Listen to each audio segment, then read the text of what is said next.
So sometimes you have to make sure you don't ruin it by putting something on it. By putting something, doing that initial mark, the initial dot, then you sort of commit yourself to the process of making a painting.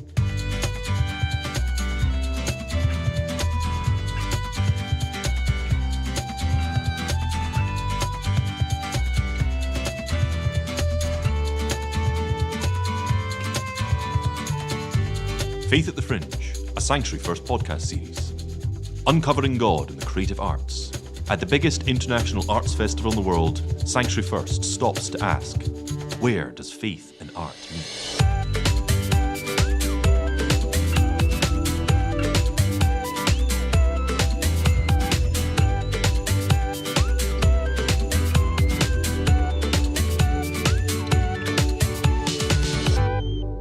Welcome to Faith at the Fringe, a Sanctuary First podcast series. My name is Peter Sutton and I'm the minister here at the Parish Church of St Cuthbert in Edinburgh. And you join us in the Norloch room where we have the story of Cuthbert, of Holy Island, Lindisfarne, so beautifully told in the stained glass window behind me.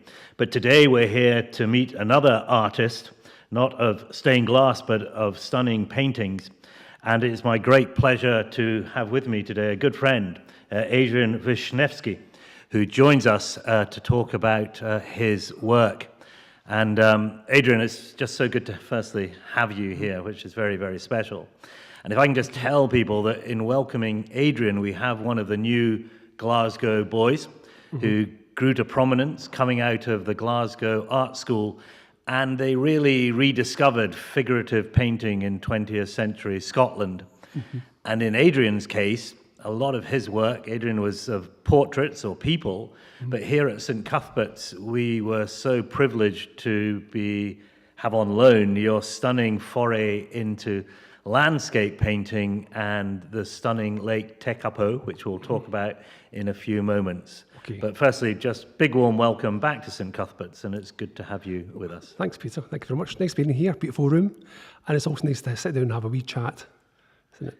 I've got a cup of coffee, so we can get rolling. We're good to go. We've both got cups of coffee, and Albert, who some of you will know from these podcast series, he can't be with us today, and he's kindly asked me to lead this chat. I think it's because we know each other quite well. It's more of a chat than a formal interview, and I think that's nice because I think in the mind of an artist, nothing is too formal. I don't think it's sort of quite random thoughts come together. Yeah. And so, just how would you be if you were given a blank canvas right now? What would inspire you to paint to? Oh, that's a good question. Yeah, a blank canvas. I look at a blank canvas all the time.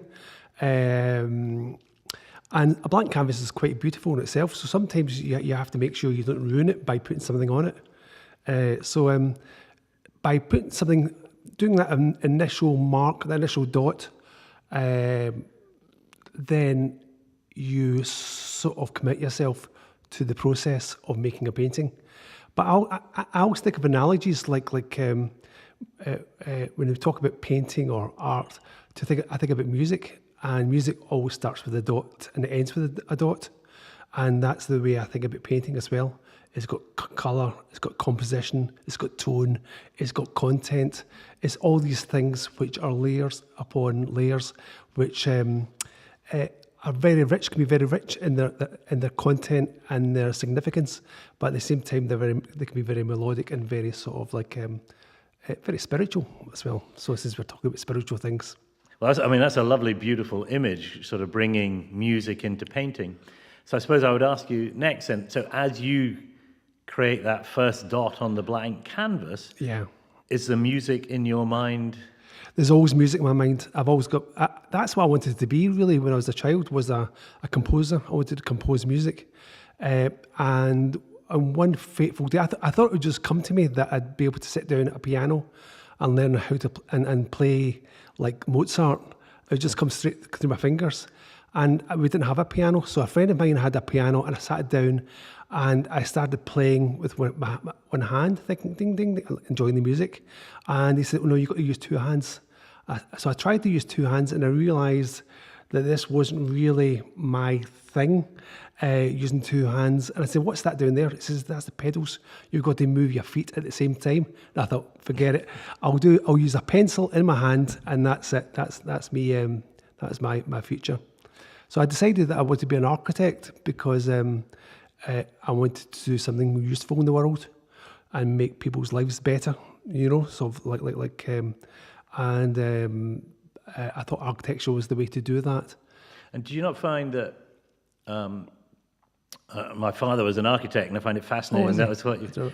But I always remember him being very exact in his drawing, and having to follow rules and regulations because a building presumably only stands if you follow, the right guidelines, and you're following a format that's going to make the building work. Yeah. So, looking back now, do you think you would have been limited in what you would have done in your creativity had you pursued the architect route as opposed to the painting, where I guess you're not as restricted in how you can, share your creativity? No, that's true. You're absolutely right.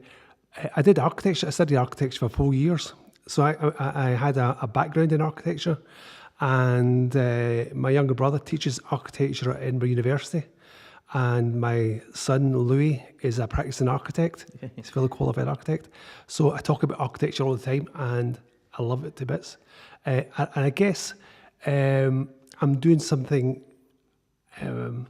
I'm actually interested in everything, really. So I don't like to be limited by one thing. So I have worked in neon, in tapestry, I've written 3 plays. I've just sort of like I hate being bored, and I like to exercise my creativity in different ways. So the ultimate Renaissance man, one might suggest.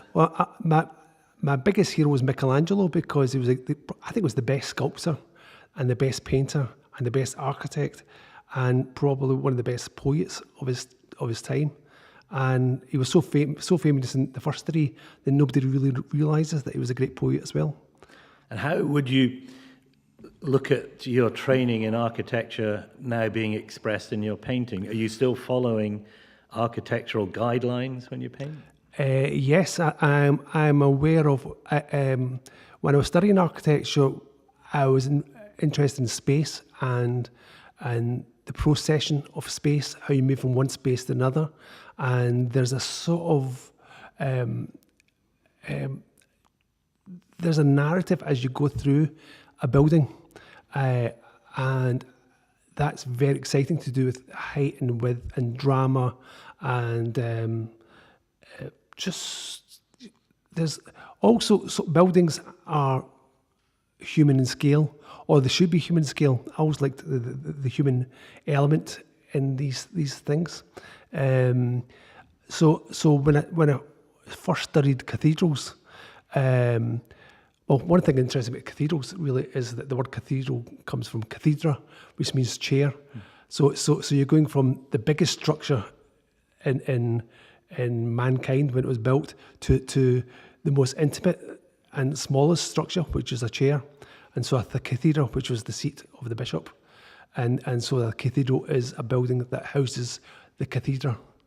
So that I found this of like going from the smallest to the biggest, an interesting thing about architecture and design.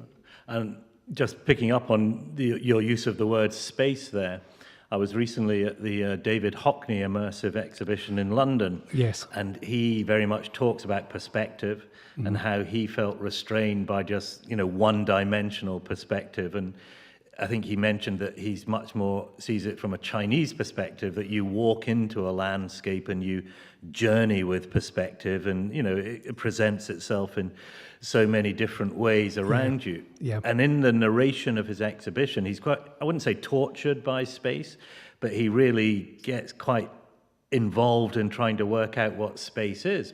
And then rather beautifully, he tells a story of how he was just speaking out loud about space, and his sister happened to be next to him, and she said, "David, don't you realize God is space?" And he suddenly said, "I'm not a believer myself, but that just made so much sense to me. Suddenly, I understood in a more complete way what potentially space was, and just that phrase, God is space. So having introduced the concept of buildings and small things and perspective and space, when you see your work in a church, is that therefore for you the culmination of all these ideas? Well, the beautiful thing about churches is that they're places for people to contemplate. And so there's a big responsibility when you do a piece for a church, because they're quiet spaces, unless they have music, which is a beautiful part about the church as well, is that music is a part of the proceedings that go in the church, a cappella, as they say, as in the chapel. And so what was the question again?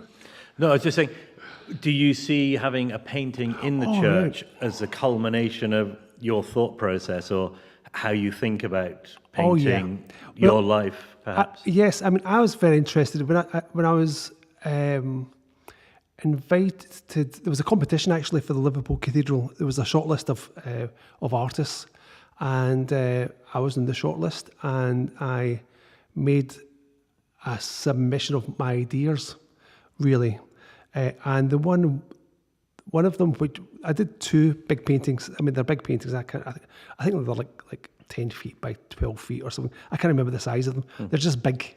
They don't look that big in the church because the Anglican Cathedral is the biggest Anglican cathedral in the world. Yeah. So it's enormous. But the church itself is built upon rock. It's a big giant rocky outcrop, and the cathedral is built on top of it. And so I thought the house built upon rock would really be site specific. But the other one that I did was based on the Good Samaritan, but in my piece the Good Samaritan was a woman, and when I was being interviewed for it, they said, yeah, but of course the Good Samaritan's a man, and isn't it? I said, well, I've read it and it doesn't say that it is a man, and the general assumption that the Samaritan was a man, but actually no, there's nothing in the parable to say that. And also because I wanted to reflect the fact that women do so much in the church, and there are good Samaritans within the church who are women. I wanted that to be recognised as well, so I wanted to make a statement about that. So that was one of the pieces in the content of it. But these are points that you can make rather than just illustrating a given philosophy. You can develop the philosophy and make it much more pertinent to the 21st century.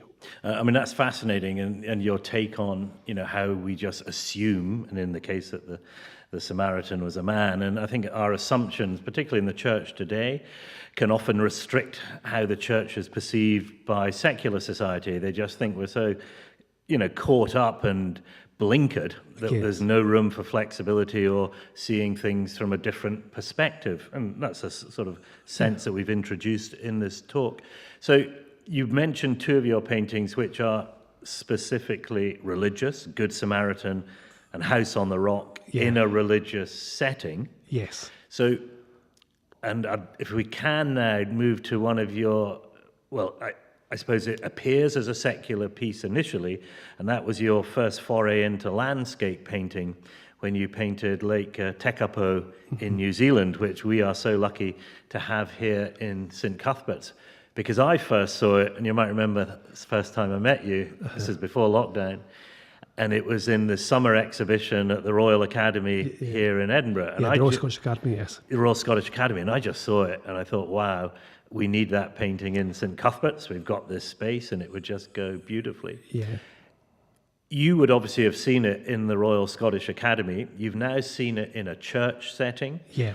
Do you look at it differently in a gallery, or or now you see it in a church, or do you, as the artist, see it the same way? Well, it works well in both venues, really, because in the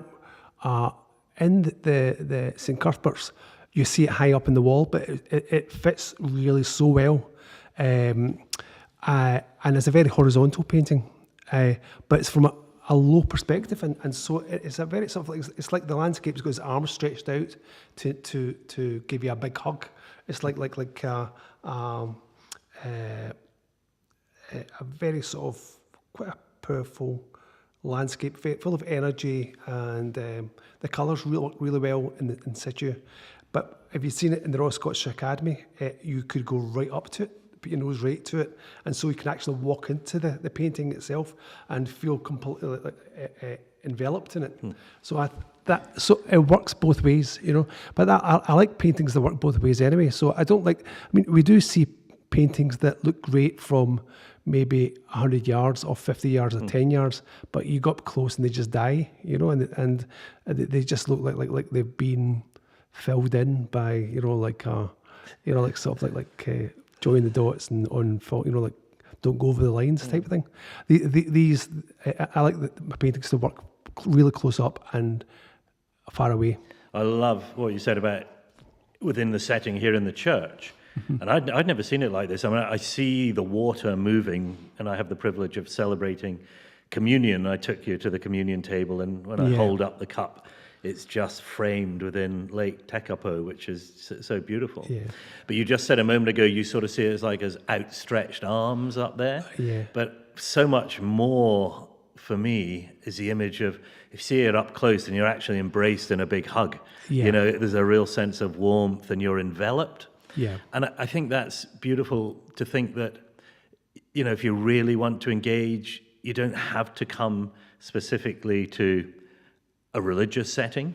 And this is in life in general as well. Yeah. I think, you know, the big hug, the big embrace is as much outside the church for people as it is inside the church. But as you quite beautifully put it, it happens in both places. Yeah. And I think the church sometimes perhaps feels it only happens spiritually in our setting. No, you see, we're talking about architecture. I mean, I think every building has the potential of being very spiritual, and because everybody has got spirit within them, so therefore it has to relate to every single person.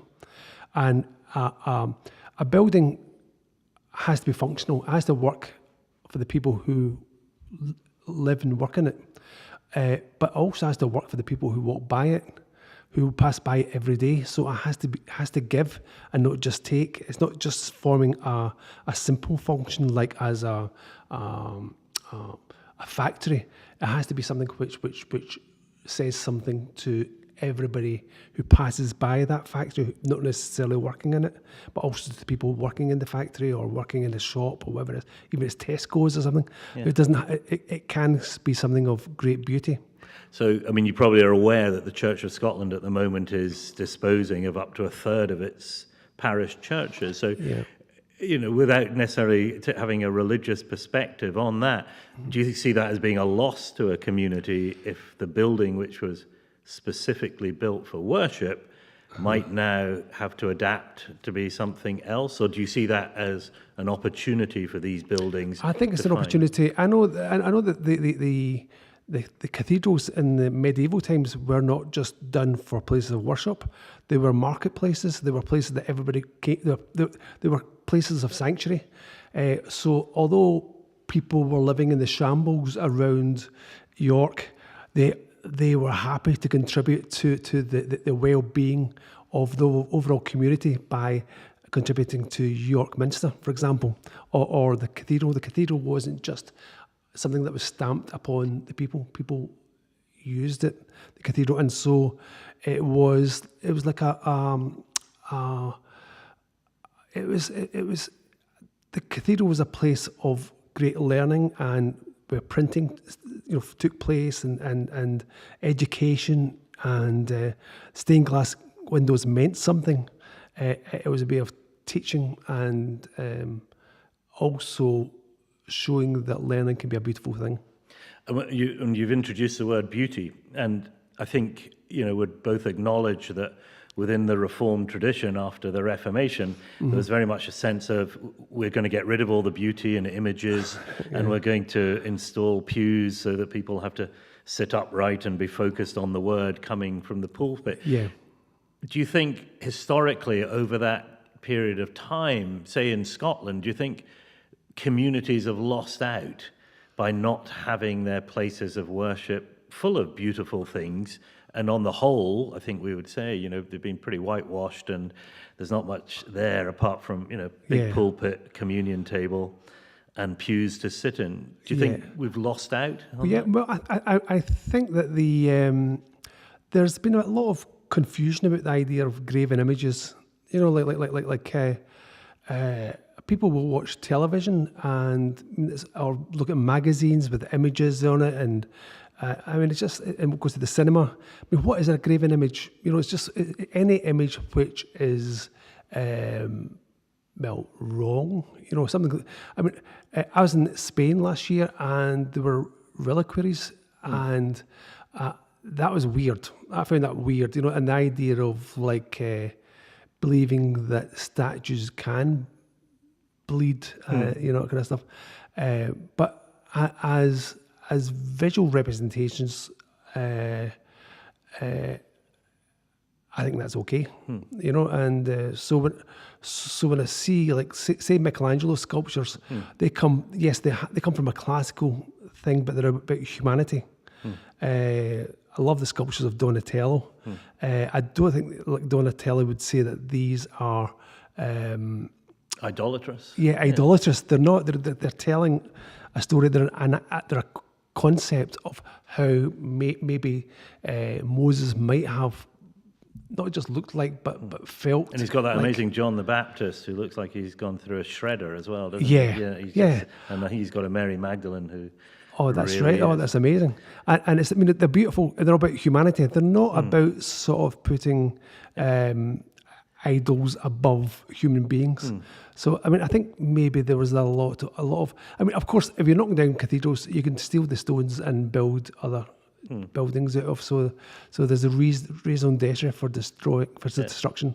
And if we have all these sadly redundant churches within the Church of Scotland, I'm guessing some of them would make great exhibition spaces for community art and for people to express their humanity and tell their story, within a building that should be there to allow them to do that. I live in a village called Lochwinnoch, which is, and there's a Church of Scotland building there, which has been closed for about a year or two now and it's a beautiful building, and I think it's listed. And we're trying to work out what to do with it. But there's plenty of opportunities for using it for theatrical purposes, but also, I think any place where people come together has got a spiritual dimension to it. So I take my mother-in-law, who's 91, to the church every Sunday, and it's where she meets people who she doesn't see, except from 1 week to the next. But they'll look out for her, and they'll notice if she's not been there that week. And so there's a sense of community and coming together, which I think is really important with any sort of church. Church is more the people rather than a building. And the word you're talking about, cathedra being seat. The word congregation is to gather, isn't it? Is to congregate. To congregate and to bring people together. Yeah. The other area I wanted to just touch on as well, because I know the concept of the shepherd is quite part of where you like to go in your creativity as well. And we were amazed here at St Cuthbert's because we have the Tiffany window, which is of David, the shepherd boy, gathering his pebbles as he goes through this rite of passage from being a shepherd boy to a warrior and then ultimately a king. Yes. And then on the other wall we have the medallion, which was created by the Edinburgh Art School, I think in the 60s, of Cuthbert, the shepherd boy, up in the Lammermuir Hills before he became a monk down at Melrose Abbey. And when Lake Tekapo came here, you told me the beautiful story that although it is a gorgeous landscape, and for me, I think all churches should have a water feature. Yeah. And we used to sit at the head of the Norloch here, and that's gone. Yes. But your paintings allowed us to bring water back into the church. Yeah. But you also told me that a lot of people would go to Lake Tekapo because there is the chapel of the Good Shepherd. Yes. So that linked in beautifully with our other two shepherds. Yeah. I went to that chapel, the church building. It's not a chapel, is it? Is it a chapel, Church of the Good Shepherd? I'm not sure. We went there because I went with my wife and two friends who wanted to get married in that church. Gordon Rigby, who's a composer and also plays with the BBC Scottish Symphony Orchestra, he had been there before in his youth, and he said, we've got to go there. So we went there, and there was something about that spot which was bigger than the sum of its parts. Wow. It was something like, oh my gosh. So I sat down there and did this big drawing, and I wanted to do a painting of it. So the one that's here in the church is 20 feet wide. It doesn't look that big when you see it down below, but it's 2 meters by 6 meters, so it's big. But there was something of the majesty of that space, which I have been inspired by. And also, water always comes up in my work anyway. I'm always very interested in the idea of water in this very strange medium, which So did you, when you went to New Zealand, you didn't have in mind painting Lake Tekapo until you went there specifically with some friends to go and see the church? Well, we did the tour of New Zealand for about a month, right? And I stopped off at different lakes, and I was more interested in the lakes than the mountains, strangely, and stuff like this. It was the water element which really interested me, and the long skies, and also I was doing landscapes in Scotland at the same time, and so I've done some paintings of landscapes in Scotland as well, because I was interested in the link between Scotland and New Zealand. So we went to Dunedin, which is the old name for Edinburgh, and there's a statue of Robert Burns there in Dunedin, and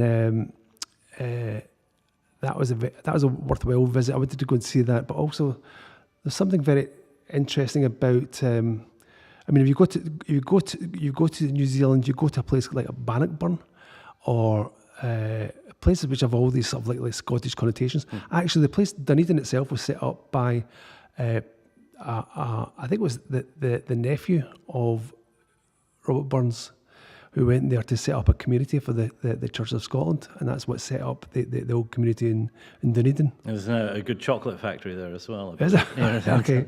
Because like the Christ Church in New Zealand was a place for the Church of England, and so that Dunedin was a place that I think the Church of Scotland wanted to set themselves apart. If I can just take you quickly just back to this idea of water as well, because within the church, obviously, baptism is the welcome into the church. So do you see water as being, something refreshing, fresh start, to the ability to wash yourself clean? How do you see it? It's something which is very...